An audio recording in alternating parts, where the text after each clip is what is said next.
ನಮಸ್ಕಾರ ಸ್ನೇಹಿತರೆ, ಮಹಾದಾನಿ ಪ್ರೇರಣೆ ಚಾನಲ್ಗೆ ನಿಮ್ಮನ್ನು ಹೃದಯಪೂರ್ವಕವಾಗಿ ಸ್ವಾಗತಿಸುತ್ತೇನೆ. ನಮ್ಮ ಬದುಕು ಒಂದು ಅಡಿಗೆ ಮನೆಯಂತೆ ಎಂದು ನೀವು ಯೋಚಿಸಿದ್ದೀರಾ? ಹೌದು, ಜೀವನದಲ್ಲಿ ನಾವು ಯಾವ ಪದಾರ್ಥಗಳನ್ನು ಹಾಕುತ್ತೇವೋ ಅದಕ್ಕಿಂತ ಹೆಚ್ಚಾಗಿ ಅದರ ರುಚಿ, ಫಲ ನಮ್ಮ ನಿರ್ಧಾರಗಳಲ್ಲಿ ನೆಲೆಸಿರುತ್ತೆ. ಒಬ್ಬ ಅಡಿಗೆಗಾರ ತಯಾರಿಸಿದ ಅಡಿಗೆ ರುಚಿಯಾಗಬೇಕೆಂದರೆ ಅವರು ಸರಿಯಾದ ಪದಾರ್ಥಗಳನ್ನು ಸರಿಯಾದ ಕ್ರಮದಲ್ಲಿ ಹಾಕಬೇಕು. ಅದೇ ರೀತಿ ನಮ್ಮ ಜೀವನಕ್ಕೆ ಧೈರ್ಯ, ಶ್ರಮ, ನಂಬಿಕೆ, ಪ್ರೀತಿ, ಭಕ್ತಿ ಮತ್ತು ಕೃತಜ್ಞತೆ ಈ ಎಲ್ಲ ಪದಾರ್ಥಗಳು ಸೇರಿಸಿದರೆ ಮಾತ್ರ ನಮ್ಮ ಜೀವನ ಯಶಸ್ವಿಯಾಗುತ್ತದೆ. ಅಸೂಯೆ, ಆಲಸ್ಯ, ಅಹಂಕಾರ, ಸ್ವಾರ್ಥ ಈ ತಪ್ಪು ಪದಾರ್ಥಗಳನ್ನು ಸೇರಿಸಬೇಡಿ. ಇಲ್ಲದಿದ್ದರೆ ಜೀವನದ ಸವಿ ಕಹಿಯಾಗುತ್ತದೆ. ಇಂದು ನಾವು ಈ ಜೀವನವೆಂಬ ಅಡಿಗೆ ಮನೆ ತತ್ವವನ್ನು ಎಲ್ಲಿಂದ ಹೇಗೆ ಪ್ರಾರಂಭಿಸಬಹುದು ಎಂಬುದು ತಿಳಿದುಕೊಳ್ಳೋಣ ಬನ್ನಿ. ಈ ವಿಡಿಯೋನ ಸ್ಕಿಪ್ ಮಾಡದೆ ನೋಡಿ. ಮೊದಲನೇದಾಗಿ ಧೈರ್ಯವಿಲ್ಲದ ಮನುಷ್ಯ ಜೀವನದಲ್ಲಿ ಯಶಸ್ಸು ಕಾಣಲು ಸಾಧ್ಯವಿಲ್ಲ. ಕಷ್ಟ ಬಂದಾಗ ಹೆದರದೆ ಎದುರಿಸುವ ಧೈರ್ಯವೇ ನಮ್ಮ ಮೊದಲ ಹಂತ. ಉದಾಹರಣೆಗೆ, ಒಬ್ಬ ಕಿಶೋರ್ ಅನೇಕ ವಿಫಲತೆಯನ್ನು ಎದುರಿಸಿ ಕೊನೆಗೆ ತನ್ನ ಗುರಿಯನ್ನು ತಲುಪಿದರು. ಎರಡನೇದಾಗಿ ಪರಿಶ್ರಮ. ಬೆವರು ಸುರಿಯದೆ ಅಡಿಗೆ ಮಾಡಲು ಸಾಧ್ಯವಿಲ್ಲ. ಹಾಗೆ ಜೀವನದಲ್ಲೂ ಶ್ರಮವೇ ಬೆಳಕು. ಶ್ರಮವಿಲ್ಲದ ಸಾಧನೆ ವ್ಯರ್ಥ. ಮೂರನೇದಾಗಿ ನಂಬಿಕೆ. ಹೇಗೆ ಉಪ್ಪಿಲ್ಲದ ಅಡುಗೆ ರುಚಿಯಾಗದಂತೆ ನಂಬಿಕೆ ಇಲ್ಲದ ಬದುಕು ಶೂನ್ಯ. ದೇವರ ಮೇಲಿನ ನಂಬಿಕೆ, ಸ್ವಂತ ಮೇಲೆ ನಂಬಿಕೆ ಎರಡೂ ಅಗತ್ಯ. ನಾಲ್ಕನೇದಾಗಿ ಪ್ರೀತಿ ಮತ್ತು ಭಕ್ತಿ. ಪ್ರೀತಿ ಇಲ್ಲದ ಬದುಕು ಒಣ ಅನ್ನದಂತೆ. ಭಕ್ತಿ ಮನಸ್ಸಿಗೆ ಶಕ್ತಿ ನೀಡುತ್ತದೆ. ಉದಾಹರಣೆಗೆ, ಪುಣ್ಯಾತ್ಮರು ತಮ್ಮ ಜೀವನವನ್ನು ಧ್ಯಾನ ಮತ್ತು ಭಕ್ತಿ ಮೂಲಕ ಬೆಳಗಿಸಿಕೊಂಡರು. ಐದನೇದಾಗಿ ಕೃತಜ್ಞತೆ.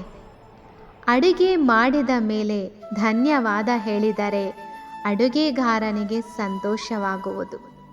ಬದುಕಿನಲ್ಲಿಯೂ ಕೃತಜ್ಞತೆಯ ಅಭ್ಯಾಸವು ನಮ್ಮ ಮನಸ್ಸಿನ ಸವಿ ಹೆಚ್ಚಿಸುತ್ತದೆ. ಈಗ ನಾವು ತಿಳಿದುಕೊಳ್ಳೋಣ, ತಪ್ಪು ಪದಾರ್ಥಗಳನ್ನು ಸೇರಿಸುವುದರಿಂದ ಏನಾಗುವುದು. ಅದರಲ್ಲಿ ಒಂದನೇದಾಗಿ ಅಸೂಯೆ. ಬೇರೆಯವರ ಯಶಸ್ಸು ನೋಡಿ ಹಸಿವು. ಉದಾಹರಣೆಗೆ, ತಾವು ಸಾಧಿಸಿದಂತಲ್ಲದೆ ಇತರರ ಸಾಧನೆ ನೋಡಿ ಮನಸ್ಸು ಕಣ್ಮರೆಯಾಗುತ್ತದೆ. ಅಹಂಕಾರ. ನಾನು ಮಾತ್ರ ಶ್ರೇಷ್ಠ ಎನ್ನುವ ಭಾವನೆ. ಆಲಸ್ಯ.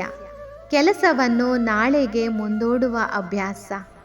ಪ್ರೇರಣೆ ಇಲ್ಲದಿದ್ದರೆ ಜೀವನದ ಸಮಯ ವ್ಯರ್ಥ. ನಾಲ್ಕನೇದಾಗಿ ಸ್ವಾರ್ಥ.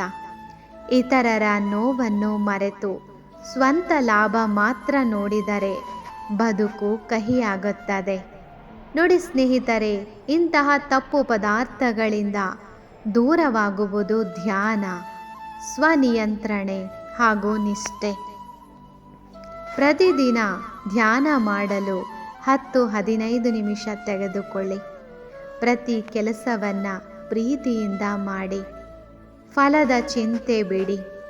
ಡಿಸಿಪ್ಲೈನ್ ಆಗಿದೆ ಬೆಂಕಿ, ಫೋಕಸ್ ಆಗಿದೆ ಉಪ್ಪು, ಮೋಟಿವೇಶನ್ ಆಗಿದೆ ಮಸಾಲೆ.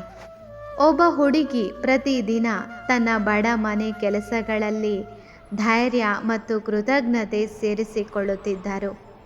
ಅವರ ಮನಸ್ಸು ಶುದ್ಧ, ಜೀವನ ಯಶಸ್ವಿಯಾಗಿತ್ತು. ಕನ್ಯಾಕುಮಾರಿ ಪ್ರದೇಶದ ಪುಣ್ಯಾತ್ಮರು ಭಕ್ತಿ ಮತ್ತು ಶ್ರಮದಿಂದ ಜೀವನವನ್ನು ಯಶಸ್ವಿಗೊಳಿಸಿದರು.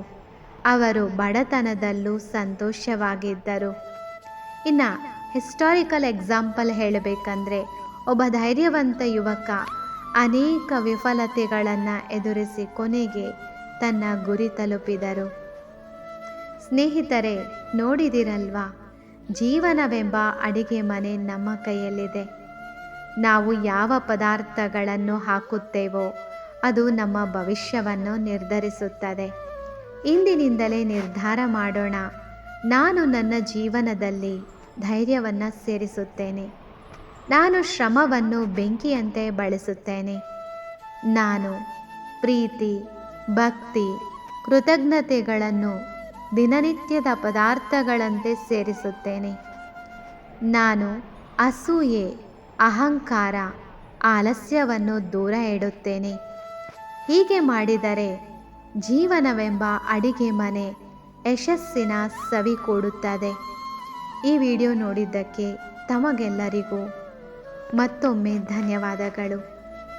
ಈ ವಿಡಿಯೋ ನಿಮಗೆ ಇಷ್ಟವಾಯಿತು ಅಂದರೆ ನಮ್ಮ ಮಹಾದಾನಿ ಪ್ರೇರಣೆ ಚಾನಲನ್ನು ಶೇರ್ ಮಾಡಿ ಮತ್ತು ಪ್ರತಿದಿನ ಹೊಸ ಪ್ರೇರಣೆಗೆ ಸಂಪರ್ಕದಲ್ಲಿರಿ.